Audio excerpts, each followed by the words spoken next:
सत साहिब बंदी छोड़ सतगुरु रामपाल जी भगवान की जय हो। परमपिता परमात्मा सारी सृष्टि के रचनहार, कुल मालिक, असंख्य ब्रह्मांडों के स्वामी, तीनों लोकों में प्रवेश करके सबका भरण पोषण करने वाले एकमात्र जगत गुरु संत श्रोमणी सतगुरु रामपाल जी परमेश्वर जी के चरण कमल में आज दिनांक 17 मार्च 2022 किशनगढ़ साध संगति में दूर दराज से आए हुए हम सभी भाई बहनों की तरफ से परमेश्वर जी के चरण कमलों में कोटि कोटि दंडवत प्रणाम। परमपिता परमेश्वर जी के आशीर्वाद से, उनकी सत प्रेरणा से 3 दिवसीय साध संगति का आयोजन राजस्थान के इस अजमेर जिले के किशनगढ़ में रामनेर की ढाणी के पास भगत रामदेव दास फौजी जी के खेत पे रखा जाना था। सारी तैयारियां हो चुकी थी। गुरुदेव के आशीर्वाद से भगत भाई बहनों के लिए नाश्ते की भी तैयारियां की जा चुकी थी। जो भी जरूरत का सामान था परमात्मा ने इकट्ठा अपने बच्चों को निमित्त बना के करवा दिया था।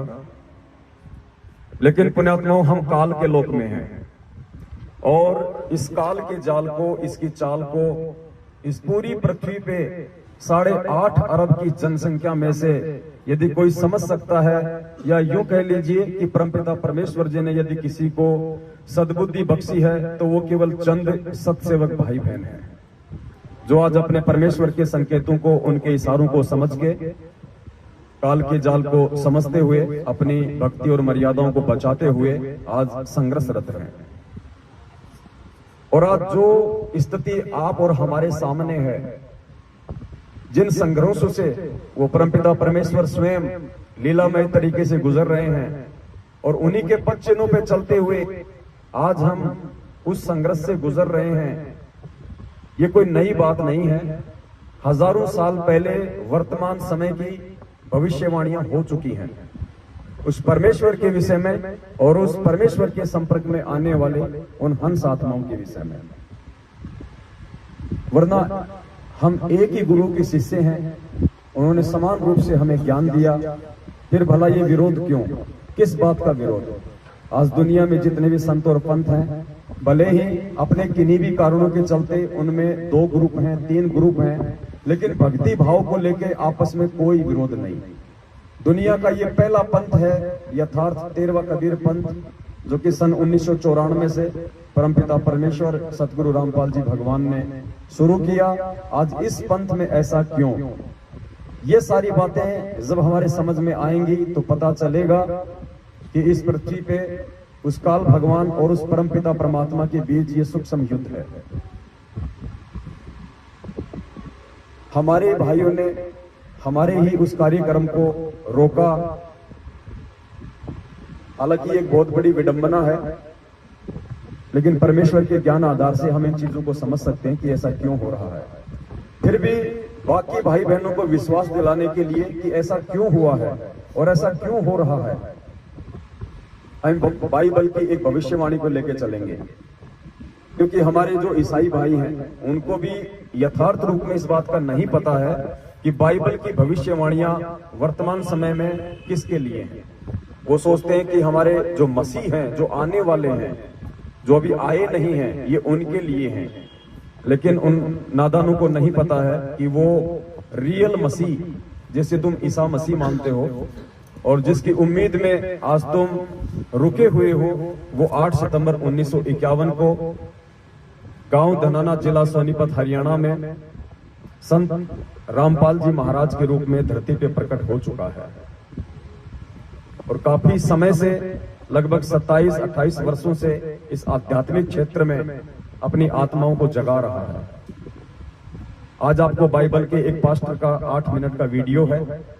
हालांकि वो ज्यादातर भविष्यवाणियों को लेके ही अपना वीडियो बनाते हैं और बहुत सारे उनके वीडियो इतने सटीक बैठते हैं जो हमें ये विश्वास दिलाएंगे कि आज वर्तमान में सतगुरुदेव जी आप और हमारे को सामने खड़ा करके जो संघर्ष करवा रहे हैं, वो संघर्ष उनके आशीर्वाद बिना संभव नहीं है।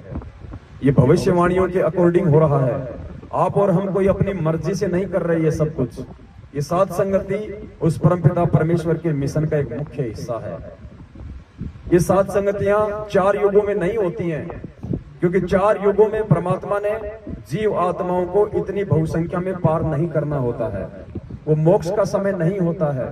केवल कलयुग की पिछली पीढ़ी में ही परमात्मा अपने सत्संगों के साथ साथ साध संगतियों की दया बख्शते हैं। गोरखनाथ के समय 650 साल पहले जब परमेश्वर ने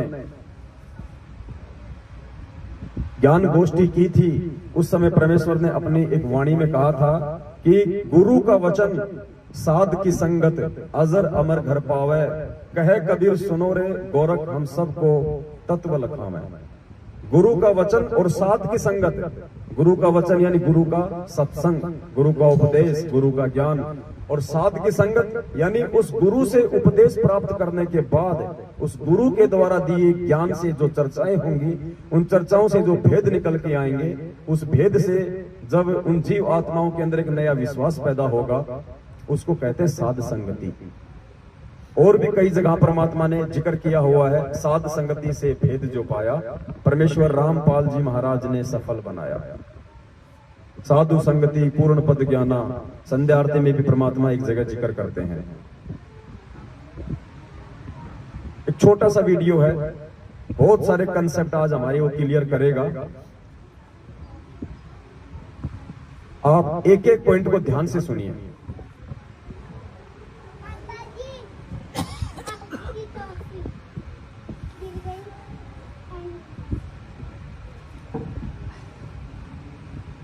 से ऐसा पता चलता है कि यीशु मसीह के आगमन के पहले बात हो रही है इस पास्टर भाई के द्वारा कि ईसा मसीह के आगमन से पहले पुण्यात्माओं यहां जो स्थिति है वो पूज्य गुरुदेव जी के बारे में बताई जा रही है। क्योंकि असली मसीह का मतलब होता है मालिक, रब, गॉड, सबका भगवान, उसको कहते हैं मसीह। और ईसा उनका नाम था, लेकिन हकीकत से ये लोग अपरिचित हैं, सृष्टि रचना से ये लोग अपरिचित हैं। इसलिए ये केवल एक तुक्का सा मारते हैं कि हमारे जो ईसा मसीह जी थे वो वापस आने वाले हैं, लेकिन वो तो परमेश्वर ने आज हमें समझा रखा कि कौन वापस आने वाला है। तो इनके एक एक वचन को आप जी ध्यान से सुनिएगा। ये कह रहे हैं कि ईसा मसीह के आगमन से पहले, आगमन बोले तो सतगुरु रामपाल जी भगवान के इसार जेल से बाहर आने से पहले से ऐसा पता चलता है कि यीशु मसीह के आगमन के पहले वह बहुसंख्यक लोगों को वचन के विरुद्ध और आत्मा के विरुद्ध खड़ा करेगा। कौन खड़ा करेगा? काल भगवान। हिंदी में उसे काल भगवान कहते हैं, निरंजन कहते हैं, और ये जो ईसाई भाई हैं ये उसे कहते हैं एंटी क्राइस्ट। क्राइस्ट का मतलब होता है परमात्मा, और एंटी का मतलब उसके विरुद्ध जो खड़ा होगा, एंटी क्राइस्ट, वो है काल भगवान। तो क्या कह रहा है, ध्यान से सुनिए। से ऐसा पता चलता है कि यीशु मसीह के आगमन के पहले वह बहुसंख्यक लोगों को वचन के विरुद्ध और आत्मा के विरुद्ध खड़ा करेगा। यानी सतगुरु रामपाल जी भगवान के बाहर आने से पहले वो एंटी क्राइस्ट, वो काल भगवान वचन और आत्मा के विरुद्ध लोगों को खड़ा करेगा। वचन यानी पूज्य गुरुदेव जी का ज्ञान, पूज्य गुरुदेव जी के सत्संगों के विरुद्ध लोगों को चलाएगा, गुरु जी के ज्ञान के खिलाफ लोगों को चलाएगा। और आत्मा यानी वो परमात्मा जिन बच्चों को निमित्त बनाएंगे समाज में संदेश देने के लिए साध संगतियों के माध्यम से। तो वो काल भगवान क्या करेगा, एक तो परमात्मा के वचन के विरुद्ध लोगों को खड़ा करेगा, और दूसरा उस परमेश्वर के वचन पे जो सत्सेवक चल रहे होंगे उनको आत्मा कहा है, उन आत्माओं के खिलाफ लोगों को भड़काएंगे, लोगों को खड़ा करेंगे। सतलोक आश्रम मैनेजमेंट हरियाणा वो एंटी क्राइस्ट है, जो आज परमपिता परमेश्वर सतगुरु रामपाल जी भगवान के वचन के खिलाफ सारे कुक्रम भगत समाज से करवा रहा है।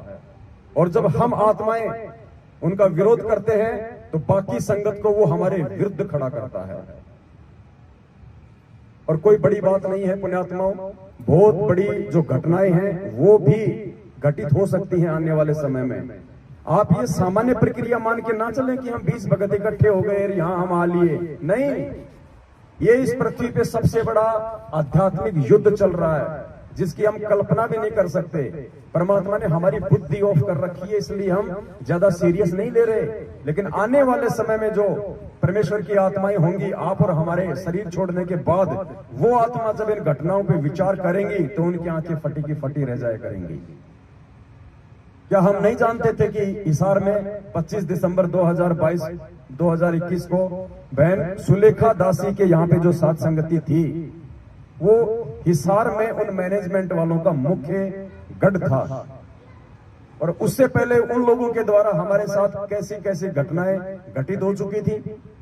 वो हमारे खून के प्यासे थे, उसके बावजूद भी परमात्मा ने हमारी बुद्धि को ऑफ किया और जयपुर से तकरीबन हम 15-20 लोगों को हिसार भेज दिया। और परमेश्वर ने बुद्धि को इस कदर ऑफ कर दिया कि हमने शाम को लाइव आना था, हम सुबह 6 बजे ही लाइव आ गए और 12 घंटे पहले ही उनको सूचना दे दी कि हम आ चुके हैं आपके शहर में, जो भी करना है कर लीजिए अपनी कार्रवाई। ये परमेश्वर के द्वारा बुद्धि ऑफ की गई थी। आज मुझे कोई 5 करोड़ रुपया दे और कहे तू एक छोटा सा मैसेज डाल के वापस सुलेखा बहन के घर पे चला जा, मैं बोलूंगा भाई साहब कभी होंगे तो मैं 10 करोड़ तेरे को ही दे दूंगा। तो परमेश्वर ने बुद्धि ऑफ की थी। क्यों? परमात्मा ने हमारे अंदर और एक नया विश्वास जागृत करने के लिए, संगत को और ज्यादा जगाने के लिए, शायद उस घटना के माध्यम से हजारों की संख्या में भाई बहनों की आंखें खुली हैं। और वो भाई बहन जो सात संगति में आ रहे थे, रास्ते में थे, जब उनको कैंसिलेशन का पता चला और वो वापस गए, उनका विश्वास और ज्यादा इस परमेश्वर के ऊपर दृढ़ हुआ कि वास्तव में ये सतलोक आश्रम मैनेजमेंट हरियाणा काल भगवान का एजेंट है। ये नहीं चाहता कि इस पृथ्वी पे शांति हो जाए, ये नहीं चाहता कि ये भक्त आत्माएं उस परमेश्वर को प्राप्त करने योग्य हो जाए। तो परमेश्वर कुछ घटनाओं को जानबूझकर भी अंजाम देते हैं अपने बच्चों की परीक्षा लेने के लिए और ज्यादा उनके विश्वास को दृढ़ करने के लिए। तो वर्तमान में जो घटनाएं घट रही है सामान्य घटनाएं नहीं है। चाहते तो हम भी एक नामदान केंद्र लेके बैठ जाते, चाहते तो हम भी संगत को इसी प्रकार से ज्योति पाठ और दान के नाम पे लूटकर एक धार्मिक जो धंधा इन लोगों ने बना रखा उसमें इनके सहयोगी हो जाते और अपने कर्म फोड़ते रहते। हम क्यों संघर्ष कर रहे हैं? हम क्यों इनके जैसे नहीं हो सकते? हम क्यों इनके साथ गाली गलौज नहीं करते जैसा ये करते हैं? हम क्यों इनके साथ मारपीट नहीं करते जैसा ये लोग करते हैं? इनके जैसे हमारे आचार विचार और व्यवहार क्यों नहीं है? सतगुरुदेव जी के प्रति हमारी जो सोच है, जो समर्पण है, जो भाव है, वो उनके जैसे क्यों नहीं है? क्योंकि परमेश्वर ने आप और हमारे को चुन लिया है। गोता मारो स्वर्ग में जा बैठो पाताल, गरीब दास ढूंढता फिरूं अपने हीरे मोती लाल। अगर परमेश्वर ने सभी को पार करना होता, सभी के लिए परमात्मा यहाँ आते, तो ये वाणी ना कहते कि मैं खाली हीरे मोती लाल के लिए आता हूँ, कंकड़ पत्थर के लिए परमात्मा नहीं आता। तो परमेश्वर के शरण में आने के बाद भी इन लोगों का आचरण बता रहा है कि ये अभी भी कंकड़ और पत्थर की शरण में है। तो आज ये छोटा सा वीडियो हमें बहुत कुछ समझाएगा। तो इस वीडियो में कहा गया है कि उसके आने से पहले, उस परमेश्वर के उस मसीह के आगमन से पहले, जेल से बाहर आने से पहले क्या क्या घटनाएं घटित होंगी। आज आपको ये वीडियो ध्यान से सुनने की आवश्यकता है और उतना ही जागरूक भी रहने की। से ऐसा पता चलता है कि यीशु मसीह के आगमन के पहले वह बहुसंख्यक लोगों को वचन के विरुद्ध और आत्मा के विरुद्ध खड़ा करेगा।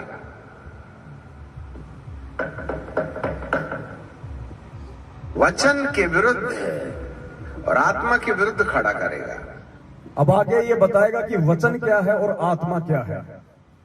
वचन है वो परमात्मा, वचन है उस परमात्मा का सत्संग, वचन है उस परमात्मा की शिक्षा, और आत्मा वो आत्माएं जो आप यहां बैठे हुए हैं, सत्सेवक जिनको परमेश्वर ने निमित्त बना रखा है, उन आत्माओं के खिलाफ और गुरुदेव के ज्ञान के खिलाफ खड़ा करेगा।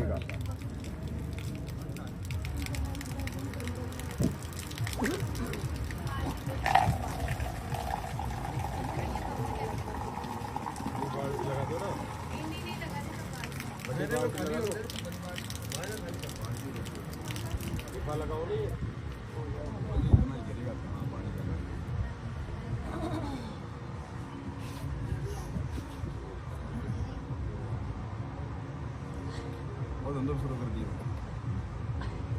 हैं?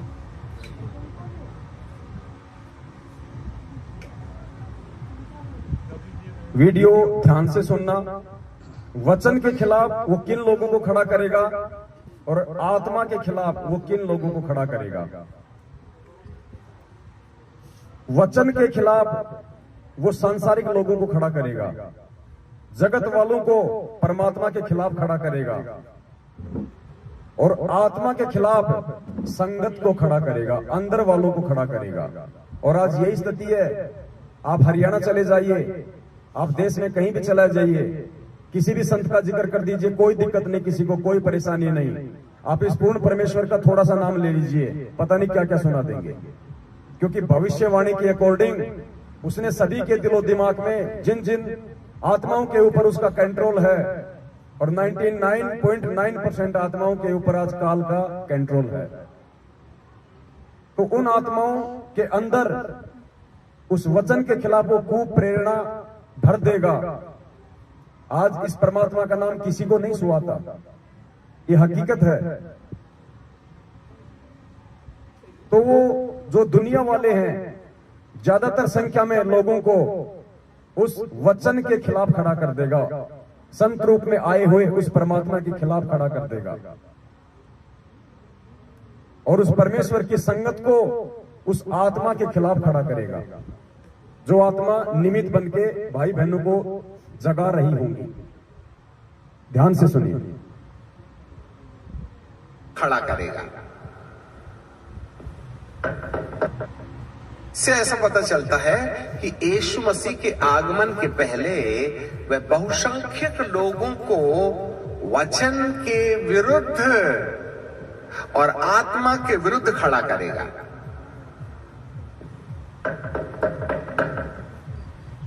वचन के विरुद्ध और आत्मा के विरुद्ध खड़ा करेगा। वचन के विरुद्ध अन्य जाति लोग खड़े हो जाएंगे और आत्मा के विरुद्ध अंदर के लोग खड़े हो जाएंगे। लिसन मी केयरफुली, क्योंकि बाहर वालों को पवित्र आत्मा के मामले में कोई आइडिया नहीं है। बाहर वालों को पवित्र आत्मा के मामले में कोई आइडिया नहीं, यानी जो जगत वाले हैं उनको सात संगतियों से कोई लेना देना नहीं, उनको सत्सेवकों के विषय में कोई जानकारी, कोई लेना देना नहीं। सत्सेवक और सात संगतियों के विषय में यदि किसी को जानकारी है तो संगत को है, तो वो संगत वालों को खड़ा करेगा सात संगतियों के विरुद्ध। जैसे 700 भक्तों को गुमराह करके अजमेर के एसपी को परसों ज्ञापन देने के लिए उसने खड़ा कर दिया, हिसार में खड़ा कर दिया, मध्य प्रदेश में खड़ा कर दिया 500 लोगों को सात संगति रुकवाने के लिए, क्योंकि संगत वालों को जानकारी है कि वो पवित्र आत्माएं कौन हैं, ये सात संगतियां क्या हैं, ये सत्सेवक क्या है, जगत वालों को नहीं पता है। इसलिए उस पवित्र आत्मा यानी उन सत्सेवकों के खिलाफ वो अंदर वालों को खड़ा करेगा, संगत वालों को, और परमात्मा के खिलाफ बाहर वालों को।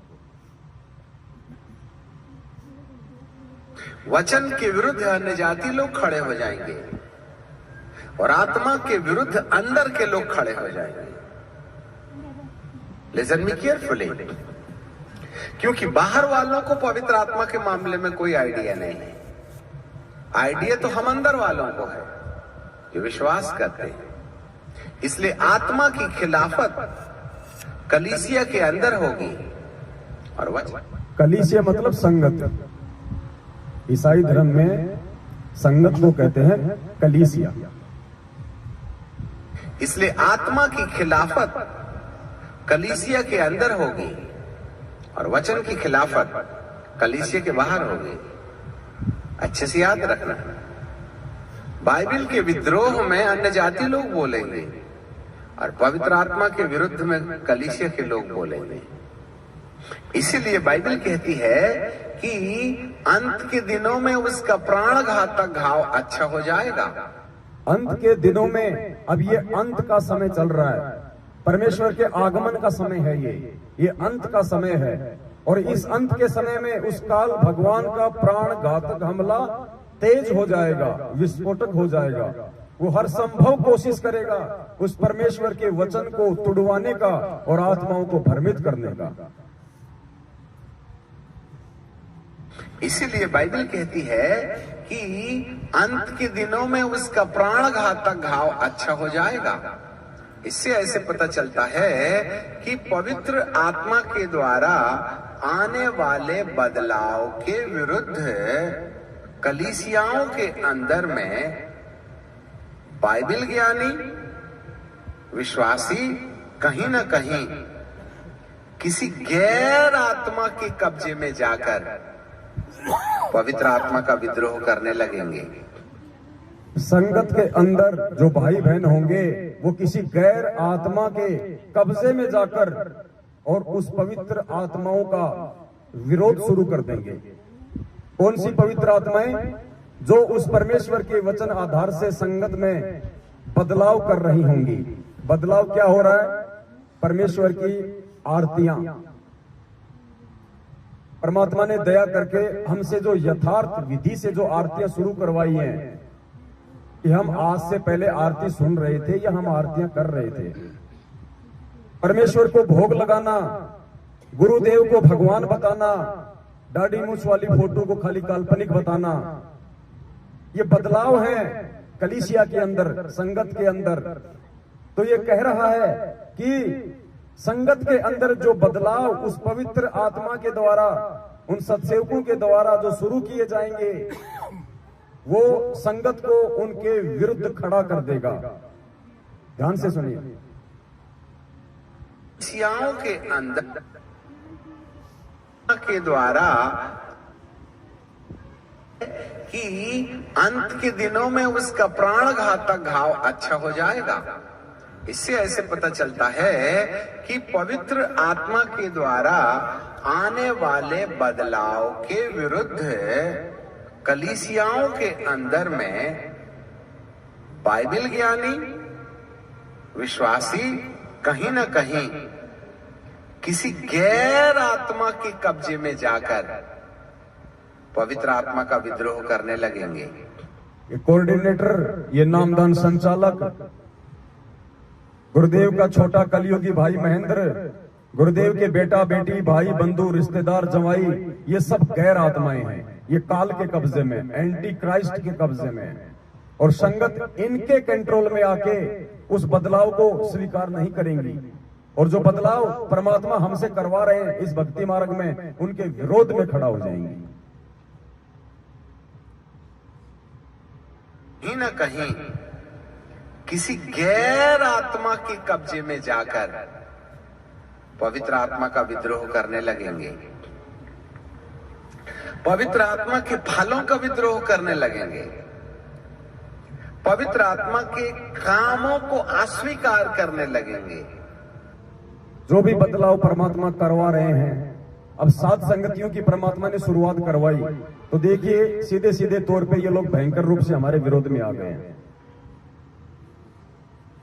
राजस्थान के डीजी को डायरेक्ट लेटर दिया गया है संगत को गुमराह करके, भीड़ दिखा के। राजस्थान के डीजीपी ने अजमेर के एसपी को लेटर भेजा कार्रवाई के लिए। अजमेर के एसपी साहब ने किशनगढ़ के डिप्टी साहब को लेटर भेजा। डिप्टी साहब ने थाने को तलब किया।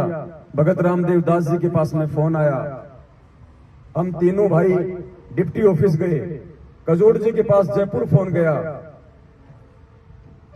ये सब कुछ इन भविष्यवाणियों के अकॉर्डिंग उस बदलाव को रोकने के लिए, क्योंकि एंटी क्राइस्ट, उस काल भगवान को ये डर है कि कहीं ये आत्मा जाग ना जाए, उस परमेश्वर को पहचान ना लें। इनके अंदर जो प्यार, प्रेम, एक दूसरे के साथ विनम्र अधीनता के साथ जो मिलने जुलने की प्रक्रिया शुरू हो रही है, ये कहीं फल फूल ना जाए, मेरा साम्राज्य खाली ना हो जाए। इस चिंता में उसने उन पवित्र आत्माओं के खिलाफ अपने दूतों को निमित्त बना के संगत को भड़काना शुरू कर दिया, संगत को खड़ा कर दिया उसके विरोध में। ध्यान से सुनिए वीडियो का एक एक शब्द। में बाइबल ज्ञानी विश्वासी कहीं ना कहीं किसी गैर आत्मा के कब्जे में जाकर पवित्र आत्मा का विद्रोह करने लगेंगे, पवित्र आत्मा के फलों का विद्रोह करने लगेंगे, पवित्र आत्मा के कामों को अस्वीकार करने लगेंगे। और जो लोग पवित्र आत्मा के काम को बढ़ावा देते हैं, जो लोग सत्सेवकों के काम को बढ़ावा देते हैं, उनके साथ क्या होगा? आत्मा के कामों को अस्वीकार करने लगेंगे। और जो लोग पवित्र आत्मा के काम को बढ़ावा देते हैं, उनके विरुद्ध खड़े हो जाएंगे। That is the work of the demon, the Antichrist. याद रखिएगा। और जिन जिन कलीसियाओं के अंदर में पवित्र आत्मा के काम का विद्रोह किया जाता है, ये विद्रोह मनुष्य के द्वारा नहीं होता। ये जो विद्रोह आप और हमारा जो किया जा रहा है संगत में, सात संगतियों को रुकवाने का, ये कह रहा है कि ये मनुष्य के द्वारा नहीं है। कोई ये ना समझे कि वो कोऑर्डिनेटर अपनी तरफ से कर रहा है, वो नामदान संचालक अपनी तरफ से कर रहा है, गुरुदेव के परिवार वाले अपनी तरफ से ये पीले पर्चे निकाल रहे हैं। नहीं, उस काल के दबाव में, क्योंकि इनकी बुद्धि मर्यादा टूटने के चलते उसके कंट्रोल में है। जैसा वो इनको प्रेरणा करेगा, उस आधार से अब ये सारे उल्टे कुक्रम करेंगे। The Antichrist. याद रखिएगा। और जिन जिन कलीसियाओं के अंदर में पवित्र आत्मा के काम का विद्रोह किया जाता है, ये विद्रोह मनुष्य के द्वारा नहीं होता और ना ही उनकी सूझबूझ के द्वारा होता है, परंतु कोई गैर आत्मा, जिसको ख्रिस्त विरोधी आत्मा कहते हैं, उनके माथे पर आ बैठती है और वे उस आत्मा के नियंत्रण में जाने के बाद पवित्र आत्मा की काम की खिलाफत करने लगते हैं। और एक व्यक्ति के अंदर पवित्र आत्मा के काम को जितना ज्यादा बुझाया जा सकता है, अंधकार की सफलता इसी में है। अंधकार की सफलता इसी में है, यानी काल की सफलता इसी में है कि उन पवित्र आत्माओं के खिलाफ जितना हो सके उतना संगत को भड़का दिया जाए। एक भगत को भी यदि सात संगति से दूर कर दिया जाए तो ये कह रहा है कि उस अंधकार का काम हो जाएगा, शैतान का काम हो जाएगा। क्योंकि परमात्मा ने क्या बताया कि ये एक एक आत्मा के लिए लड़ाई लड़ता है। जब कबीर परमात्मा 650 साल पहले मगर से लीला करके सहशरीर सतलोक जा रहे थे, तो काल ने दुर्गा जी को सामने खड़ा कर दिया और क्या कहा परमात्मा ने कि कीन्या मगर पियाना, सतगुरु कीन्या मगर पियाना। कितना परमेश्वर को तोड़ने का काम किया गया, कैसे कैसे लोगों लालच दिए गए, एक आम व्यक्ति समझ के, एक आम साधक समझ के, यानी एक एक आत्मा के लिए पूरी जोर से ये लड़ाई लड़ता है। उस आत्मा के नियंत्रण में जाने के बाद पवित्र आत्मा की काम की खिलाफत करने लगते हैं। और एक व्यक्ति के अंदर पवित्र आत्मा के काम को जितना ज्यादा बुझाया जा सकता है, अंधकार की सफलता इसी में है। Pin point. इसी के विषय में सावधान रहना है कि कोई तुम्हारे अंदर पवित्र आत्मा के काम को न मिटकाए, न प्रेम, न आनंद, न मेल, न धीरज, न कृपा, न भलाई, न विश्वास, न नम्रता और न ही संयम। ये सारे के सारे गुण आज आपको सत्सेवकों में देखने को मिल सकते हैं। हमारे अन्य भगत भाई बहन जो उन दुष्ट आत्माओं के कंट्रोल में हैं, उनमें इनमें से एक भी गुण आपको नहीं मिलेगा। प्रेम, आनंद, मेल। अब आज हम भाई बहन हैं, क्या हमने किसी की जाति पूछी है? क्या हमने कोई किसी को ये कहा कि तुम कहां से आए हो, तुम कौन सी जाति में हो, तुम्हारा क्या गोत्र है, तुम यहां पे कब तक रहोगे? कुछ नहीं पूछते, क्योंकि परमेश्वर ने हमें एक चीज सिखा दी कि जीव हमारी जाति है, मानव धर्म हमारा, हिंदू, मुस्लिम, सिख, ईसाई धर्म नहीं कोई न्यारा। परमेश्वर ने हमारे को प्यार करना सिखाया है, प्रेम करना सिखाया है, एक दूसरे का सहयोग करना सिखाया है। हर संभव कोई भी कोशिश करके इस परमेश्वर के मिशन को आगे बढ़ाया जाए, ये सिखाया है। हमारी तरफ से किसी भी की आत्मा को जरा सी भी ठेस ना लगे, ये परमात्मा ने सिखाया है। तो जो 9 ये गुण हैं, ये केवल आपको सत्सेवकों में देखने को मिलेंगे, साध संगतियों में मिलेंगे। और ये 9 गुण और आत्माओं के अंदर ना प्रवेश हो, इसके लिए वो एंटी क्राइस्ट इस सतलोक आश्रम मैनेजमेंट हरियाणा के माथे पे बैठ के और सारे उल्टे कर्म करवा रहा है, साध संगतियां रुकवा रहा है, ताकि परमेश्वर का मार्ग आगे ना बढ़े। ये आत्मा आपस में मेल जोल के साथ ना रहें, एक दूसरे से ना मिले, इनका प्यार प्रेम आगे ना बढ़े, परमात्मा में इनका विश्वास ना बढ़े। हमारे अंदर पवित्र आत्मा के काम को ना मिटकाए, न प्रेम, न आनंद, न मेल, न धीरज, न कृपा, न भलाई, न विश्वास, न नम्रता और न ही संयम। ये जो 9 ईश्वरीय अनुभव हैं, पवित्र आत्मा के प्रकाशन से मनुष्य के जीवन में रोशनी पैदा करते हैं और इसी आधार पर आपके शरीर का मुर्दों में से जी उठना तय किया जाता है। शरीर में से मुर्दों का उठना तय किया जाता है। अंदर से परमेश्वर साध संगतियों से हमारी आत्मा को चार्ज कर रहे हैं, रिचार्ज कर रहे हैं, ताकि हम इस काल लोक की झूठी भावनाओं से हटके अपने परमेश्वर में ध्यान लगाएं, सतलोक में हमारी आसक्ति हो, हमारी रुचि हो, और वो ये नहीं चाहता है। पवित्र आत्मा के प्रकाशन से मनुष्य के जीवन में रोशनी पैदा करते हैं और इसी आधार पर आपके शरीर का मुर्दों में से जी उठना तय किया जाता है। जितने प्रतिशत में ये 9 अनुभव होंगे, आपके मुर्दों में से जी उठने वाले शरीर को उतना ही तेजोमय कपड़ा मिलेगा। तेजोमय कपड़ा, नूरी शरीर, और वो केवल सतलोक में है, क्योंकि बाइबल की भविष्यवाणियां हैं। और हम सबको पता है, ईसा मसीह के सूली पे लटकाए जाने के बाद, क्राइस्ट पे लटकाए जाने के बाद 4 दिन बाद जो जिंदा हुआ था, और 40 दिन तक ईसा मसीह के रूप में जिसने हजारों चमत्कार किए थे, भगत समाज के अंदर एक विश्वास पैदा किया था भक्ति और भगवान के ऊपर, वो ईसा मसीह जी नहीं थे, वो कबीर परमात्मा था। इसलिए बाइबल की भविष्यवाणियां उस परमेश्वर के लिए हैं। और उसी समय परमात्मा ने भविष्यवाणियां की थी कि आगामी समय में मेरा आगमन किस प्रकार से होगा। जितने प्रतिशत में ये 9 अनुभव होंगे, आपके मुर्दों में से जी उठने वाले शरीर को उतना ही तेजोमय कपड़ा मिलेगा और कलीसिया जितनी तेजस्वी होगी, शैतान का उतना ही जरा जोर से ड्रम बजेगा। कलीसिया जितनी तेजी से जागेगी, शैतान का उतना ही ज्यादा ड्रम बजेगा। संगत जितनी तेजी से जागेगी साथ संगतियों से, काल भगवान का उतना ही ड्रम बजेगा। इसलिए ये प्रयास हो रहा है साथ संगतियों को रोकने का। पुण्यात्माओं, आज की रात या जहां जहां भी साथ संगतियां होंगी, परमेश्वर आप और हमें निमित्त बना के, आप यकीन करना, परमेश्वर की विशेष दृष्टि उस जगह पे होगी। खुद परमात्मा की वाणी है कि जहां जन से महिमा सुनूं, वहां मैं गवन करंत, और वो तो नगर अमान है जहां मेरे प्यारे संत। उन पवित्र आत्माओं की बदौलत परमात्मा विनाशकारी समय में उस पूरे क्षेत्र की भी रक्षा करता है।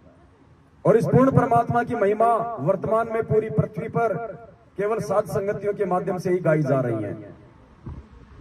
और जिन भाइयों को नींद आ रही है, वो थोड़ा सा आगे सुन लीजिए, आगे का वीडियो उनके लिए। कि साथ संगतियों में आके नींद लेना कितना खतरनाक साबित होगा फिर आगे। तेजोमय कपड़ा मिलेगा और कलीसिया जितनी तेजस्वी होगी, शैतान का उतना ही जरा जोर से ड्रम बजेगा। इसलिए आइए और सतरंजी गरम कीजिए और 10 रुपए डालिए और जाइए और चर्च में बैठ के मच्छर मारते रहिएगा।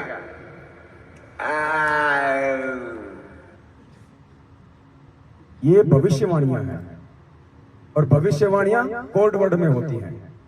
और परमात्मा कहते हैं, कहे कबीर कृपया कर जन पर जो की त्यों समझाई, सब सुमरे अपने अनुमाना तो गति समझना। इसलिए आइए, 10 रुपए डालिए, जो ये भाषा बोल रहा है, ये भाषा कहां बोल रहा है? ये नकली आश्रम जो खोल दिए गए हैं, मुंडका, भिवाड़ी, सिंहपुरा, जहां जहां भी गरीबदास जी के बोध दिवस के नाम पे 3 दिन का पाठ रख दिया, कबीर जी के प्रकट दिवस के नाम पे 3 दिन का पाठ रख दिया, कबीर जी के प्रस्थान दिवस के नाम पे 3 दिन का पाठ रख दिया। आइए 10 रुपए डालिए और बस मजे लीजिए, ध्यान से सुनना इसको, इसे और मच्छर मारते रहिए। शरीर को उतना ही तेजोमय कपड़ा मिलेगा और कलीसिया जितनी तेजस्वी होगी, शैतान का उतना ही जरा जोर से ड्रम बजेगा। इसलिए आइए और सतरंजी गरम कीजिए और 10 रुपए डालिए और जाइए और चर्च में बैठ के मच्छर मारते रहिएगा। चर्च यानी ये आश्रम, उसमें बैठ के मच्छर मारते रहो, कुछ नहीं मिलना जुलना वहां। अमर्यादित लोग बैठे वहां पे, अनाधिकारी लोग बैठे हैं, पाठ के नाम पे ठग रहे हैं। बस तुम उसमें 10 रुपया डालो, यानी 10 रुपया मतलब दान। जरा जोर से ड्रम बजेगा। इसलिए आइए और सतरंजी गरम कीजिए और 10 रुपए डालिए और जाइए और चर्च में बैठ के मच्छर मारते रहिएगा और चले जाइएगा। बहुत से लोगों को चर्च के अंदर आए कि 5-7 मिनट क्या गुजरा, एक गीत के बाद में अच्छी खासी नींद आने लगती है। घर में तो 4 बच्चे हैं, नींद कहां से आएगी? 4 इकट्ठा चिल्लाएंगे तो। यहां तो एक ही बच्चा चिल्लाता है। इसलिए चर्च में नींद आने की सबसे अच्छी सुविधा है। इसलिए सात संगतियों में नींद आती भाई, क्योंकि यहाँ पे परमात्मा की चर्चा है और नींद उसी आत्मा को आएगी जिसके ऊपर काल का प्रभाव ज्यादा है, विकारों का प्रभाव ज्यादा है। वरना सात संगति में तो नींद उड़ जानी चाहिए। और यहाँ भी अगर किसी को नींद आती है तो सोच लीजिए कितनी कमजोरी में है। हम यहाँ सोने के लिए नहीं आते हैं, सोने के लिए हमारा घर है ना, पूरे महीने सोते हैं। अरे एक रात नहीं जाग सकते हम, 2 रात नहीं जाग सकते, दिन में सो लो। दिन में क्या काम, कौन से गुलगुले उतारते हैं भाई? नहाओ धो खाओ, मालिक को भोग लगाओ और सो। लेकिन नहीं, वो रात को सुलाएगा, क्योंकि चर्चा रात को होगी, दृढ़ता रात को आनी है, विश्वास रात को पैदा होना है। तो 4 बच्चे हैं, क्या गुजरा, एक गीत के बाद में अच्छी खासी नींद आने लगती है। घर में तो 4 बच्चे हैं, नींद कहां से आएगी? 4 इकट्ठा चिल्लाएंगे तो। यहां तो एक ही बच्चा चिल्लाता है। इसलिए चर्च में नींद आने की सबसे अच्छी सुविधा है। सावधान, जो लोग प्रभु के भवन में निंद्रा की दशा में चले जाते हैं, आपको छुटकारे के लिए दुआ करना चाहिए। जो लोग प्रभु के भवन में निंद्रा की स्थिति में चले जाते हैं, जो सात संगतियों में सोते हैं, आलस से करते हैं, उन आत्माओं को परमात्मा से प्रार्थना करनी चाहिए, दुआ करनी चाहिए परमात्मा से दंडवत करके कि परमेश्वर दास या दासी पे रजा बख्शो मालिक, आपके वचन हमारे को सुनने को मिले।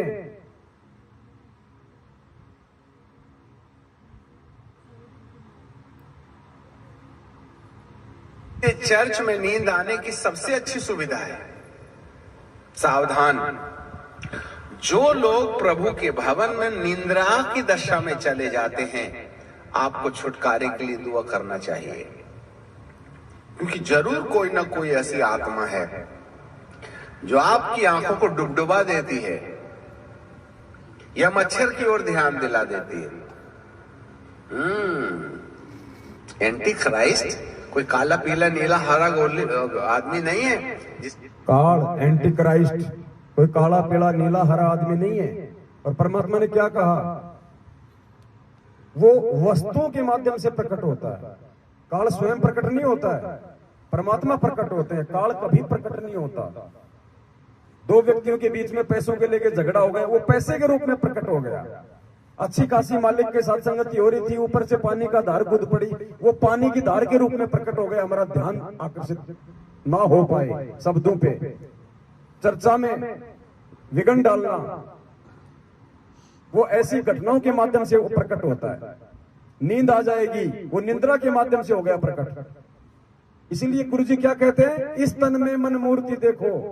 संध्या आरती में पढ़ते हो ना, इस तन में मन मूर्त देखो। यानी परमात्मा कहते हैं कि भगत तुझे इस ज्ञान आधार से अपने शरीर में स्वयं उस काल को खोजना पड़ेगा कि तेरी कौन सी वो क्रिया है जिससे कि वो काल अपना दाव खेल रहा है। दो भगत आपस में मिल गए, तीसरे की चर्चा कर रहे हैं, विचार करना चाहिए। वो निंदा के रूप में काल प्रकट हो रहा है, दोनों के कर्म फोड़ रहा है। सत्संग सुनते समय नींद आ रही है, मंत्र करते समय नींद आ रहे हैं, वो काल प्रकट हो रहा है आलस्य के रूप में। इस तन में मन मूर्त देखो, क्योंकि शरीर में है ना काल का वास, परमात्मा का भी इसी में वास है। कौन सा हमारा वो कर्म है जो परमेश्वर कर रहा है, कौन से कुकर्म की प्रेरणा काल कर रहा है, तो ये हमने स्वयं जांचना पड़ेगा। इतना आगे हमने ज्ञान को आधार बना के बढ़ना पड़ेगा, अवलोकन करना पड़ेगा, हमने ऑब्जर्वेशन करना पड़ेगा ज्ञान आधार से। जो आपकी आंखों को डुबडुबा देती है या मच्छर की ओर ध्यान दिला देती है। एंटी क्राइस्ट कोई काला पीला नीला हरा आदमी नहीं है जिसके सींग होंगे, बड़े बड़े दांत होंगे, उल्टे पैर होंगे, गाल में बाल होंगे।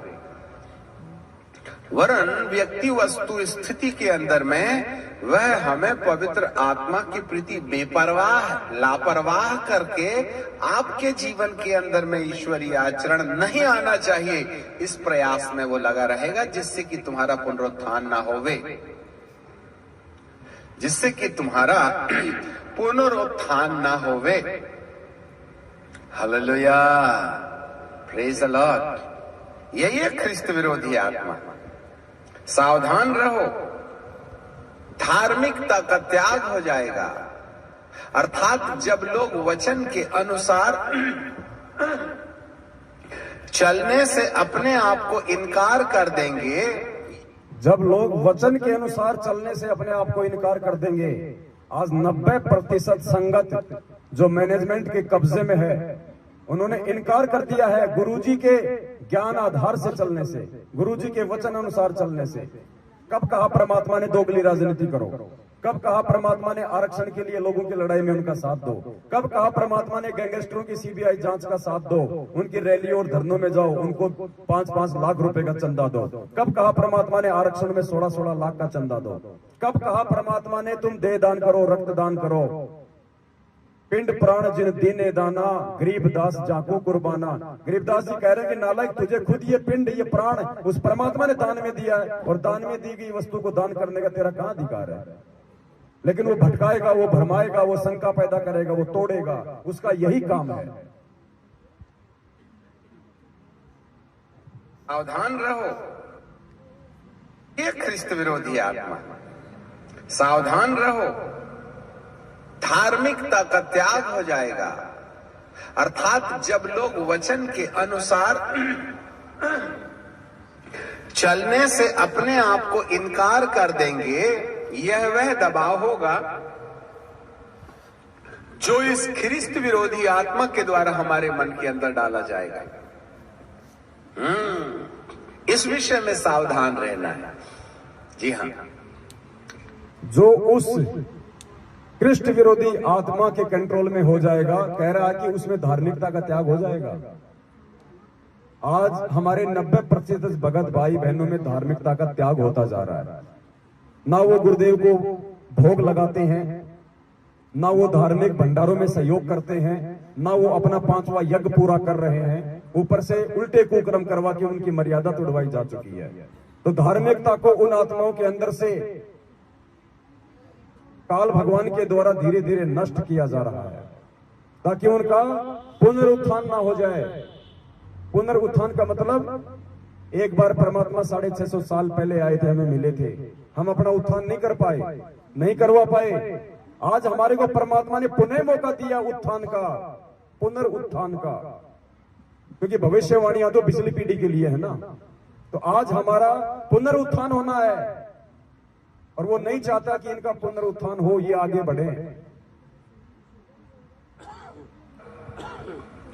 जो इस ख्रिस्त विरोधी आत्मा के द्वारा हमारे मन के अंदर डाला जाएगा। इस विषय में सावधान रहना है।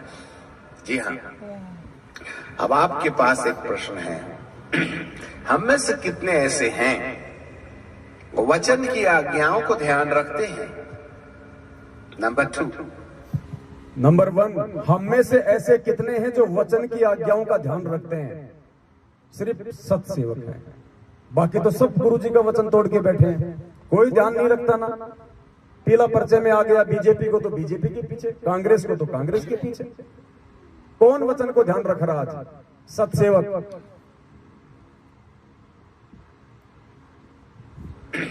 हम में से कितने ऐसे हैं वो वचन की आज्ञाओं को ध्यान रखते हैं? नंबर 2, पवित्र आत्मा के संपर्क में बने रहते हैं। नंबर 2, पवित्र आत्मा के संपर्क में बने रहते हैं, यानी सत्सेवकों के संपर्क में बने रहते हैं।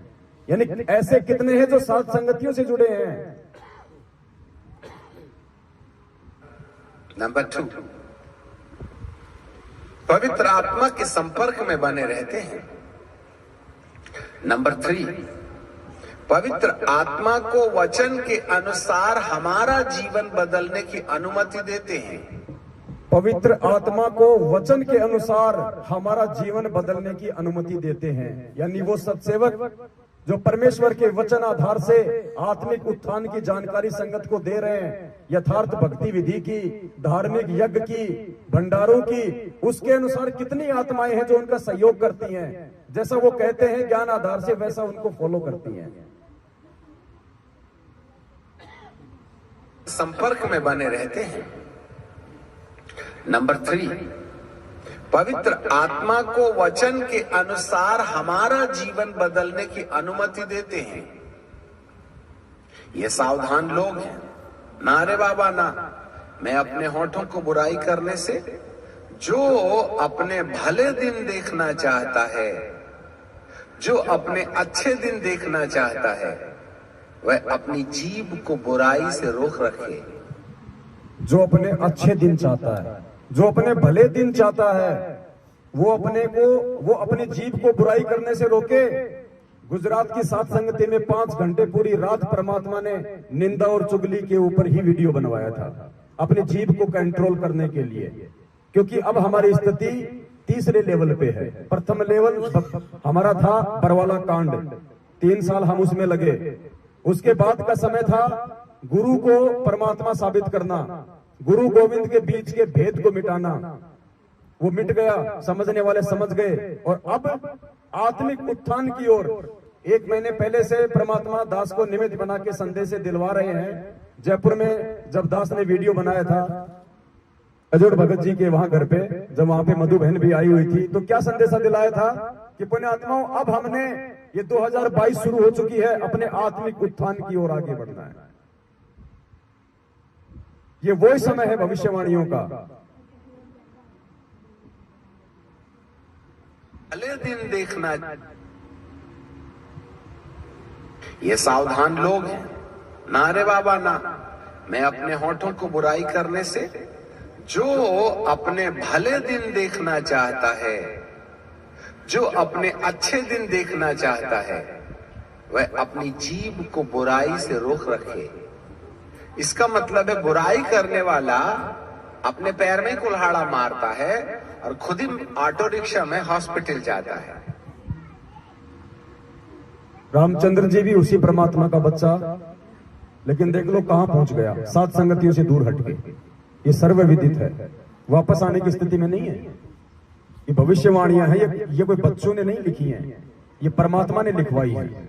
और आगे चल के ऐसी आत्माएं हजारों वर्ष जब ये भक्ति चलेगी तो ये एग्जाम्पल के रूप में रहेंगी। साधु सज्जन सोना टूट जुड़े सो बार, दुर्जन कुंभ कुम्हार के एक धक्के दरार।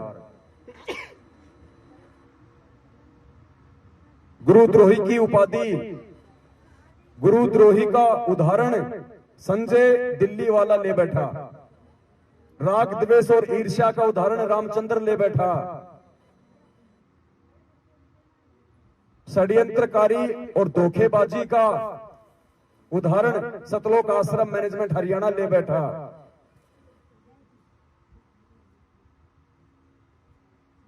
देखना चाहता है, जो अपने अच्छे दिन देखना चाहता है, वह अपनी जीभ को बुराई से रोक रखे। इसका मतलब है बुराई करने वाला अपने पैर में ही कुल्हाड़ा मारता है और खुद ही ऑटो रिक्शा में हॉस्पिटल जाता है। आप खुद ही अपनी टांग काट डालते हैं। बुरा दिन देखना है तो खूब बुराई करो, और भले दिन देखना है तो जीभ को बुराई से रोक रखो। वो क्या करता है, हमारे दिमाग के अंदर में ख्रिस्त विरोधी आत्माएं एक दूसरे की लांछन करने के लिए हमको प्रेरणा देता है। इसकी टीका उसकी बदी, ये लोभ वो लालच, ये झगड़ा वो झांसा, ये बीड़ी वो तमाकू, ये दारू वो झगड़ा। इस प्रकार की टेंडेंसी पैदा करने के पीछे इन तमाम दुरात्माओं का हाथ है। और ये जो दुष्ट आत्माएं हैं, मनुष्य के जीवन के अंदर इस प्रकार का व्यवहार इसलिए उत्पन्न करती हैं कि आपका दूसरे आगमन में पुनरुत्थान रुक जावे।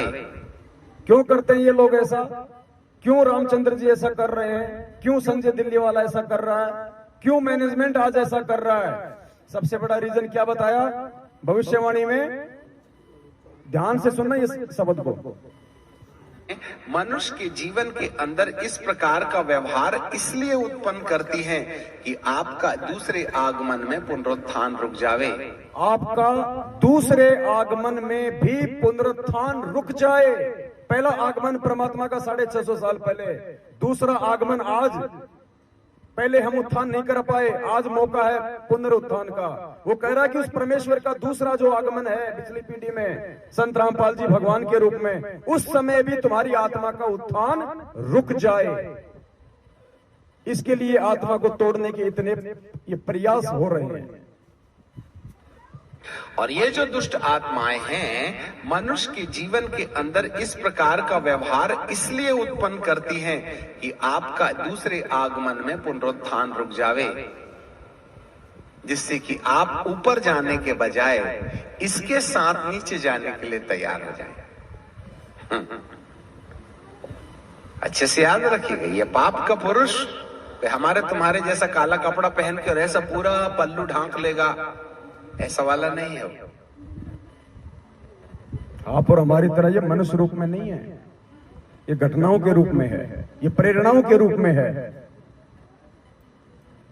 परमात्मा ने इसीलिए कहा कि इस तन में मन मूर्ति देखो। तुम्हें खुद ही पहचान करनी पड़ेगी कि मन क्या है और निज मन क्या है, मेरा एजेंट कौन है और काल का एजेंट शरीर में कौन है। इसीलिए परमेश्वर ने सबसे पहले 27 साल से हमें ज्ञान दिया, क्योंकि बिना ज्ञान के चाहे हम कितनी भक्ति कर लें, कितने मंत्र जाप कर लें, हमारा उत्थान नहीं होना। तो एक छोटा सा वीडियो था जिसके माध्यम से परमात्मा ने दास को प्रेरणा की और वर्तमान वस्तु स्थिति को लेकर भविष्यवाणियों के आधार से आप जीव तक संदेशा पहुंचाना जरूरी था।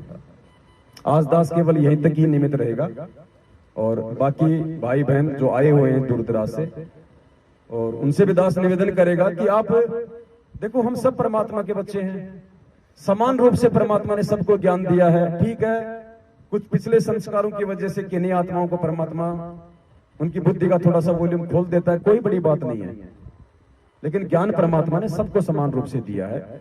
हम सबको बोलना भी आना चाहिए, हम सबको आपस में खुल के बातें करना भी आना चाहिए। हम अपने बाप के विषय में बात करने से समझाएं, शर्माएंगे, घबराएंगे, क्या होगा? निंदा चुगली हमने किसी की करनी नहीं, ना हम किसी की करते, परमात्मा की महिमा गाते हैं। परमेश्वर के ज्ञान आधार से सत्संगों को सामने रख के अपने आत्मिक उत्थान की ओर आगे बढ़ते हैं। हम कैसे एक नेक भगत बने, हम कैसे एक नेक इंसान बने, हमारे अंदर जो गुण उत्पन्न परमात्मा करना चाहता है वो कैसे उत्पन्न हो, एक दूसरे से हम यही तो सीखने आते हैं यहाँ पे। अब देखो, यहाँ कोई किसी का झगड़ा नहीं, कोई राग द्वेष नहीं, कोई किसी की निंदा चुगली नहीं, तीसरे की यहाँ कोई बात नहीं करता, प्रेम से भंडारा करते हैं, भगवान को भोग लगाते हैं, आपस में मिलकर भगवान की चर्चा करते हैं, प्यार प्रेम से अपने अपने घर पे चले जाएंगे। कितने प्यार से भाई ने आपके लिए 2-2 हलवाई बुलाकर बूंदिया उतारे थे, इतने खुश हो रहे थे उस दिन। और क्या कहा इन्होंने कि अगर उस भगवान का भगत प्रसन्न हो गया तो समझ लेना भगवान प्रसन्न हो गया। और जब कैंसिल हुआ, रात को भगत जी रोए वहां पे, आत्मा दुखाई है। ये इनके नीचे गिरने के कर्म हैं। और इसी प्रकार से परमात्मा हमें ऊपर उठाएंगे धर्म की बेल के सहारे। संगत में जो चर्चाएं हो रही हैं, ये कोई आम बात नहीं है। दास को तो पहले से इन सब बातों का मालूम है, लेकिन परमात्मा किन्हीं भाइयों को निमित्त बना के फिर उस बात को भी सामने लेके आ जाते हैं। आने वाले समय में हमारे को इस कदर सावधान रहना है। सबसे पहले तो आपने किन्हीं एक या दो व्यक्तियों को देख के नहीं चलना भक्ति मार्ग में। अगर परमात्मा किसी को निमित्त बना रहे हैं आप जियों को समझाने के लिए, क्योंकि सबको समझ नहीं होती है, परमात्मा किसी न किसी को खड़ा करते ही करते हैं, तो खड़ा करने वाले से हमारे को विरोध नहीं करना चाहिए। जितना उसके पास माल मटेरियल हमारे हित का है वो ले लेना चाहिए। हम अपने बच्चे को स्कूल भेजते हैं, वो टीचर घर जाके अपनी पत्नी को पीटता है, शराब पीता है, मांस खाता, हमने कभी ध्यान दिया इस बात पे? वो हमारे बच्चों को सही पढ़ा रहा है, बस बात खत्म। लेकिन यहां हम क्या करते हैं, एक दूसरे की बुराई खोजने का ज्यादा प्रयास करते हैं। हमारे जीवन में कोई बदलाव हो, ऐसी उसके पास क्या चीज है उसकी तरफ ध्यान भी नहीं जाता। तो आपने सिवाय अपने परमात्मा के और परमात्मा के ज्ञान के और अपनी भक्ति के चौथे पे डिपेंड नहीं रहना। जब तक हम कुछ एक सत्सेवक भाई बहन आपकी सेवा में हैं तब तक हैं। जिस दिन हमारा काम पूरा हो जाएगा परमात्मा हमें नीचे बैठा देगा, हमारी सेवा समाप्त। हमेशा थोड़े ना आपको एक दूसरे की पूंछ पकड़ के परमात्मा चलवाएगा। अरे गाड़ी बंद हो गई और बैटरी भी लग रही है, सारे काम है और उसको धक्के की जरूरत है, तो उसको एक बार धक्का मरवाया जाता है, फिर स्टार्ट हो जाती है। उसके बाद थोड़ा ना उसके धक्का ही मारते रहना है। तो परमात्मा ने कुछ सत्सेवकों को, कुछ पवित्र आत्माओं को निमित्त बना के आपको धक्का सा मरवाया है, जो खड़े हुए थे एक जगह पे। लेकिन अब जब गाड़ी स्टार्ट हो गई, अब खुद चलना है भाई आगे। तो आने वाले समय में काल भगवान का जो दबाव बढ़ेगा, क्योंकि उसको पता है कि बड़ी तेजी से आत्माएं मेरे काल से निकल रही हैं। ये क्यों प्रयास किया जा रहा है? गुरुजी के नाम का लेटर निकलवा के राजस्थान के डीजीपी साहब को दिया जा रहा है, 7 संगतियां रुकवाई जा रही हैं। हम किसकी जेब काट रहे हैं भाई? अखबारों में हमारे खिलाफ ठग हैं, चोर हैं, संगत को लूट रहे हैं, जगत वालों से पैसे इकट्ठे कर रहे हैं। सबूत कुछ भी नहीं है, फिर भी मीडिया झूठा लिख रहा है। प्रशासन हमारी अनुमति को रोक देता है ऐसे झूठे लोगों के इशारों पे, क्योंकि ये काल का लोक है, वो सब काल के अंडर में है। उनका आपस में कोई टकराव नहीं, कोई विरोध नहीं। हमारे अच्छे कामों को रोकने में सब एक हो जाएंगे। तो आने वाले समय में पुण्यात्माओं, हो सकता है हमारी सेवा ज्यादा समय की ना हो, इसलिए अब आपको अपने स्तर पे इस आध्यात्मिकता में ऊपर उठना है। और जो प्लानिंग जो हो सकती है काल भगवान की, खैर वैसे तो मालिक साथ में है, लेकिन फिर भी परमात्मा पता नहीं किस किस प्रकार से सबकी परीक्षा लेगा। जो प्लानिंग की जा रही है वर्तमान में सतलोक आश्रम मैनेजमेंट हरियाणा द्वारा काल प्रेरित होके, वो यहां तक की प्लानिंग है कि पवन का मर्डर हो जाए और वो मर्डर का मुकदमा संत रामपाल जी महाराज पे लग जाए। आप लोगों को पहले दास आगाह कर रहा है। अगर इतना भी हो जाए, मैं ये नहीं कहता कि ऐसा हो जाएगा, लेकिन आप लोगों के लिए है। अगर ऐसा भी हो जाए तो आपने किसी के ऊपर आश्रित होकर नहीं चलना है कि बस वो चला गया तो हमारा सब कुछ चला गया, अब हमें कौन बताएगा, क्या समझाएगा, अब हम कैसे साथ संगति करेंगे, अब क्या होगा। यानी कुछ आत्माओं के साथ इस कदर भी घटनाओं को अंजाम दिया जा सकता है आने वाले समय में। वैसे तो सिर पे साई सत्य है, तो को क्या भय रे। हाथी पे बैठने के बाद परमात्मा कहते हैं कुत्ते तो 1000 भोंको चाहे लेकिन बिगाड़ कुछ नहीं पाएंगे। लेकिन हमारी परीक्षा है कि वो समय नहीं है कि परमात्मा लेके हाथी 2-4 भक्तों को बैठा के अब वो बरवाड़ा में चक्कर काटेंगे कि लो साहब वो परीक्षा हो रही है। नहीं, देश काल और परिस्थिति के अनुसार होती है। हर आत्मा की परमात्मा भिन्न भिन्न तरीके से लेगा परीक्षा। साथ संगति रुकी, कुछ लोग तो ट्रेन से वापस गए, कुछ लोगों ने टिकट कैंसिल करवाई। उनके मन में क्या भाव उत्पन्न होते हैं वो उनकी परीक्षा है। रामदेव दास जी, इनके पिछले जन्म के कुछ ऐसे संस्कार हैं अच्छे जो आज ये पारिवारिक रूप से भी संपन्न है, आर्थिक रूप से भी संपन्न है, सामाजिक रूप से भी प्रतिष्ठित है, और ऐसे व्यक्ति जो कि धर्म के काम को आगे बढ़ा रहा है और उसके खिलाफ उसी के क्षेत्र में अखबारों में उल्टी सीधी ठग, चोर लुटेरे के नाम से न्यूज निकल जाए, तो ये इनकी परीक्षा है कि इनको लोक लाज कहां तक सताएगी। ये क्या सोचते हैं कि भाई बंधु भी, क्योंकि सब हमारे विरोध में है ये ज्ञान लेने के बाद, और न्यूज तो आएगी तो छानी रहती नहीं, बुराई तो सबसे ज्यादा और सबसे पहले फैलती है।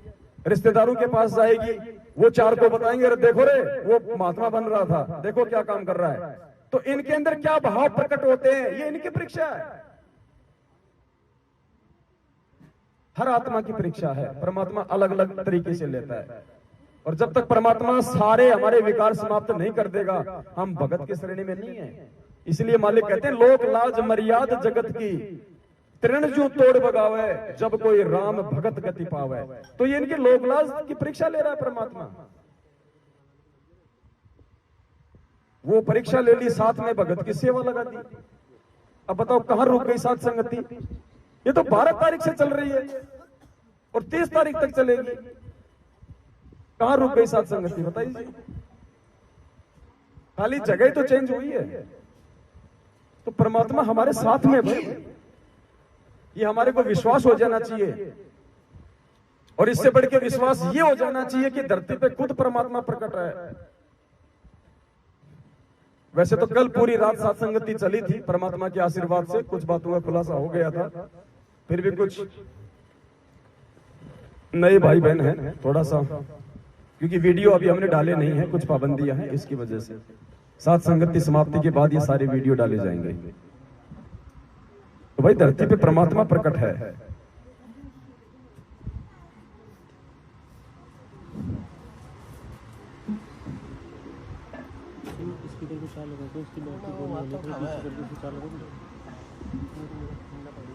महीने भर पहले परमात्मा ने एक महाखुलासा करवाया था धरती पे परमात्मा के प्रकट होने को लेके। एक जो शब्द था कि भाई अर्धरात्रि बीत गई, सौपन में दिखे घनश्याम, इंद्र दमन एक मंदिर बनवा दे, जगन्नाथ हो जिसका नाम। फिर आगे इसमें छुआछात को लेके परमात्मा ने किया, और फिर क्या कहा, इतनी जल्दी सच साहेब आ रही है ना अभी, तो इसको लगा। तो उस शब्द के माध्यम से परमात्मा ने यह साबित करवाया था कि धरती पे आज वही कब्र परमात्मा संत रामपाल जी भगवान के रूप में प्रकट है।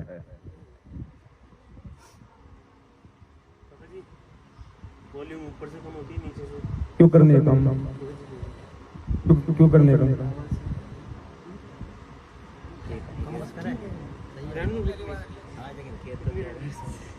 ये तो 2 घंटे से कितनी तो है।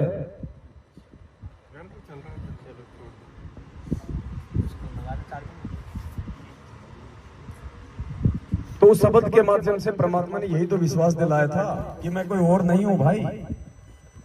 अब उस समय परमात्मा ने वहां पे छुआछात को समाप्त करवाया था, और उस मंदिर में छुआछात को समाप्त करके परमात्मा ने जगन्नाथ के मंदिर के पांडे के साथ, जो कि ब्राह्मण था जाति से, और परमात्मा उस समय धानक कुल में आए हुए थे, उस पांडे के साथ परमात्मा ने 650 साल पहले एक ही थाली में भोजन किया था और छुआछात को तोड़ा था। आज भी जगन्नाथ के मंदिर में छुआछात नहीं है, परमेश्वर के आशीर्वाद से। तो उस समय पांडे के साथ में एक ही पत्तल में किसने भोजन किया था? कबीर जी ने।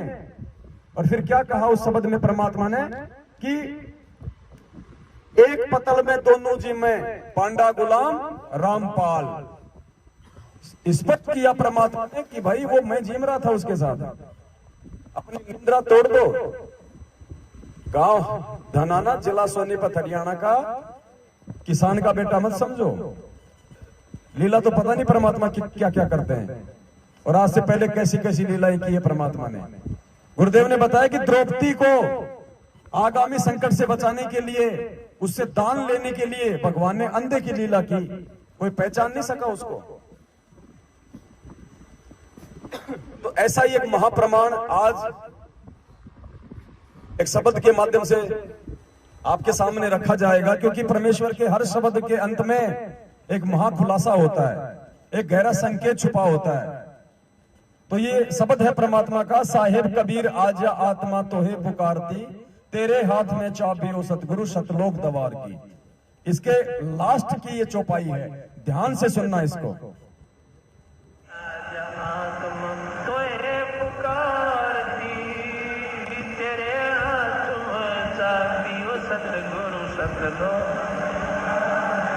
गोरखनाथ रिद्धि सिद्धि में फूला नहीं समाव, मुर्दे तक को जीवित करते काल भक्ति दरडावे।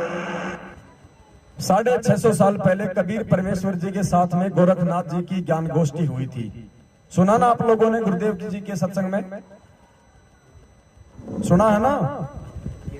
दोनों की ज्ञान गोष्ठी हुई और परमेश्वर ने उनको ज्ञान में भी हराया और उनको सिद्धि में भी हराया। उसके बाद में क्या किया गोरखनाथ जी ने? दीक्षा ली थी कबीर परमात्मा से, कबीर जी उनके सतगुरु बने। अब वो कबीर जी कौन थे उस समय? गोरखनाथ को किसने दीक्षा दी थी उस समय? अभी शब्द में ध्यान से सुनना। फिर गोरखनाथ रिद्धि सिद्धि में फूला नहीं समावे, मुर्दे तक को जिंदा करके यो काल भक्ति दरड़ावे। उसके बाद सुनना फिर गोरखनाथ ने किससे दीक्षा ली थी, किसको अपना गुरु बनाया था। गोरखनाथ रिद्धि सिद्धि में फूला नहीं समावे, मुर्दे तक को जिंदा करते काल भक्ति दरड़ावे। रामपाल सतगुरु की शरणा पावे, डोरी मकर तार की। किसकी शरणा पाई थी? रामपाल सतगुरु की शरणा पावे, डोरी मकर तार की। उनको सतनाम तक दिया था परमात्मा ने। तो ये हर शब्द के अंत में एक आपको रहस्य मिलेगा। आज से पहले हमारे में से किसी के भी समझ में नहीं आ रही थी ये बातें। हम हजारों बार इन शब्दों को सुन चुके थे, आज भी सुन रहे थे, लेकिन ना मेरे समझ में आ रही थी ना आपकी समझ में आ रही थी, क्योंकि परमात्मा ने हम सबकी बुद्धि ऑफ कर रखी थी। जब वो ठीक का समय नहीं आता, परमात्मा बुद्धि ओपन नहीं करता। आज जितने भी आध्यात्मिक रहस्य परमात्मा ने पिछले समय से प्रकट करवाए हैं, ये आज ही क्यों करवाए सारे? क्योंकि वो समय आ गया कि हम इस परमात्मा की पहचान कर लें। अंत निकट है, फिर समय नहीं रहेगा, और इसकी पहचान हुए बिना इसके ऊपर विश्वास नहीं हो पाएगा, और विश्वास के बिना भक्ति नहीं चलेगी, और भक्ति नहीं होगी तो विनाशकारी समय में हमारा बचाव कहां से होगा? कहे कबीर सुनो भाई साधो मैं तो हूं विश्वास में। ये नहीं कहा परमात्मा ने कि कहे कबीर सुनो भाई साधो मैं तो हूं सतनाम में, मैं तो हूं प्रथम नाम में, मैं तो हूं सार नाम में। परमात्मा कहते हैं ये मेरे नाम उसी समय काम करेंगे जब तू मेरे ऊपर विश्वास करेगा कि ये भगवान है। और गोरखनाथ ने इतना सब कुछ देखने के बाद भी धोखा खा लिया। गुरुदेव ने कहा कि उसको विश्वास तो हो गया, लेकिन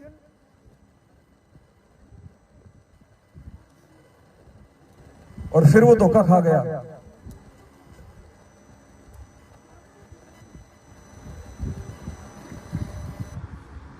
बोलो सतगुरुदेव की जय हो। और गरीबदास जी महाराज कहते हैं चारों युग के योग को भाई खाए जावे था काल, और सतगुरु नाम सुनाइया जब टूटा जंजाल। कबीर साहब ने नाम दिया जब उसका झंझट मिटा गोरखनाथ जी का, कि गोरखनाथ जी चारों युग में योगी रहा। अब कुछ दिना के बाद जब यह समाप्त हो जाएगी आपकी सिद्धि, आप दोबारा इस जन्म मरण के चक्कर में आओगे। अब भी गोरखनाथ जी की जो करनी कर रखी है उसके मन में विश्वास इतना जरूर होगा कि सत नाम सत रास्ता कबीर साहब का है, लेकिन पूर्ण विश्वास नहीं हो पाया। इसकी वजह से उसको एक गेड़ा फेर देगा कबीर साहब। कहते हैं गोरखनाथ जी जब सतयुग शुरू होगा उसमें 1 लाख वर्ष तक दिल्ली का राज करेंगे और ब्रह्मचारी रहेंगे। 1 लाख। अपने आत्मा विचार करने की बात है। गोरखनाथ जी भी हमारे ही गुरु भाई थे, हमारा ही गुरु भाई था गोरखनाथ। और आज परमात्मा ने हमारे को मौका दे दिया आत्म कल्याण के लिए। गोरखनाथ को नहीं मिला मौका। जब सतयुग आएगा इस कलयुग के बाद 1 लाख साल दिल्ली का राज करेगा। और फिर क्या होगा? परमात्मा ने सारा विधान बता दिया। राज करेगा 1 लाख साल, तो मालिक कहते हैं तपेश्वरी सो राजेश्वरी और राजेश्वरी सो नरकेश्वरी। तो ये आज मौका है यहां से निकलने का, छूटने का। ये नहीं मिलेगा मौका बाद में। और काल भी उतना ही जबरदस्त प्रयास करेगा इस मार्ग को भ्रष्ट करने का, खंडित करने का। लेकिन उसके ऊपर उसका भी बाप बैठा हुआ है, जिसका पंजा आप और हम सबके ऊपर है निरंतर। इसलिए घबराने की जरूरत नहीं है। गुरुदेव ने एक सत्संग में कहा कि परिस्थितियां ऐसी पैदा करेगा काल कि बस सर्वनाश होने वाला है। लेकिन परमात्मा ने कहा कि तुम विश्वास रखना उस समय, फिर देखना।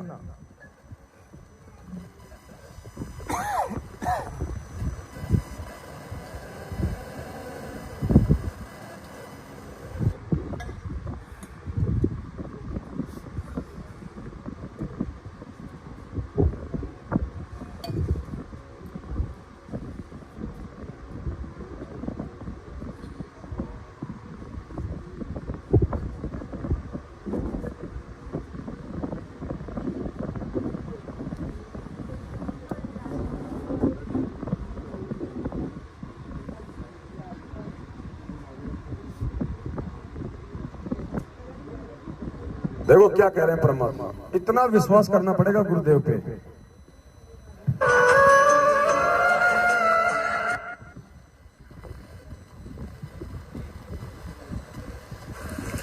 अपना तो हमारा इतना दिल कमजोर हो चुका है कि हम वहां तक बुद्धि उठती नहीं ना, दिल डटता कि हम भगवान को इतना विश्वास कर सके। जैसे कहते हैं कि तुलसी बिरुआ बाग में शीतत भी मुरझावे, राम भरोसे जो रहे वो पर्वत पर लहरावे। तुलसी बिरवा बाग में सींचत भी मुरझावे, राम भरोसे जो चले वो पर्वत पे। आज ये बिरवा कौन है जो सोचता है कि मेरी हर प्रकार से सिंचाई हो रही है? मैं तो मुंडका भी जाता हूं, मैं तो सिंहपुरा भी जाता हूं, मैं तो रोहतक भी जाता हूं, मैं तो नामदान केंद्र पे भी जाता हूं, मैं तो तारीख पे भी चक्कर काटता हूं, मैं तो ज्योति पाठ का पैसा भी करता हूं, मैं तो जैसा ये लोग कहते हैं वो आदेश मानता हूं, पीला पर्चा भी मानता हूं। कबीर बिरवा बाग में सींचत भी मुरझावे, उसके बाद भी वो 90% बिरवे मुरझा रहे हैं। अकाल मृत्यु हो रही है उनकी, सर्वनाश हो रहा है उनके साथ में, घर घर में झगड़ा उनके, परमात्मा से दूर होते जा रहे हैं। तो कहते कबीर बिरवा बाग में सींचत भी मुरझावे और राम भरोसे जो चले वो पर्वत पे। आप और हम हैं जो अपने सदगुरु के भरोसे चल रहे हैं, राम के भरोसे चल रहे हैं। हम ना तो नामदान केंद्र पे जाते, ना हम फर्जी आश्रमों में जाते, ना हम किसी को ज्योति पाठ और दान का पैसा देते, ना हम किसी के पीले पर्चे मानते, और फिर भी परमात्मा दिन दोगुनी रात चौगुनी हमारे को आध्यात्मिक और सांसारिक बरकत दे रहा है। क्यों? क्योंकि हम राम भरोसे हैं। अपना तो हमारा इतना दिल कमजोर हो चुका है कि हम वहां तक बुद्धि उठती नहीं ना, दिल डटता कि हम भगवान को इतना विश्वास कर सके। जैसे कहते हैं कि तुलसी बिरुआ बाग में सींचत भी मुरझावे, राम भरोसे जो रहे वो पर्वत पर लहरावे। बगीचे के अंदर बूटा लगा दिया, पौधा लगा दिया, सिंचाई करते करते खत्म हो जाता है, मुरझा जाता है। राम भरोसे पर्वत के ऊपर कोई संभालने वाला नहीं, कोई सिंचाई करनिया नहीं। कहते राम भरोसे जो रहे पर्वत पर लहरावे। तो हमारा इतनी बुद्धि उठती नहीं, लेकिन इसको उठाने का ये प्रोसीजर है। एक दिन ऐसी दृढ़ता होगी आपके अंदर कि सर्वनाश होता दिखा आपने, आप दृढ़ रहना भगवान के ऊपर, फिर देखना ऐसा बादल टट जाएगा दुख का, तो सोच भी नहीं सकते आप।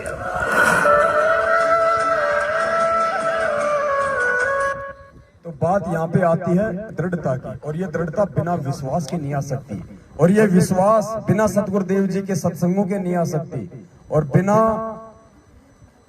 साध संगति के ये सत्संग समझ में नहीं आ सकते। ये परमेश्वर का ज्ञान गीता जी से भी ज्यादा कोडवर्ड में है। अगर इतना आसान होता तो गरीबदास जी का ग्रंथ यही था 3 साल से, हर कोई उसको खोल के बैठ जाता। किसी ने एक वाणी का शरणार्थ भी ढंग से नहीं किया आज तक। तो भाई ये परमात्मा है जो आप और हमें मिला हुआ है। अब इतना ज्ञान देने के बाद, शिक्षित करने के बाद, पिछली पीढ़ी में जन्म देने के बाद, अब ये खुल के छाती फाड़ के नहीं दिखाएगा हनुमान की तरह कि मैं ही हूं।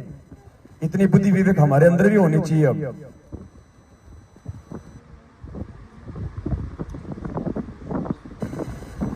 तो आज ज्यादा नहीं हो पाएगा, कल पूरी रात थे, फिर दिन में भी नहीं सोए, आज गला भी बैठ रहा था। तो एक शब्द तो परमात्मा का फिर से गा लेते हैं और उसके बाद फिर आप भाई बहन। सत साहिब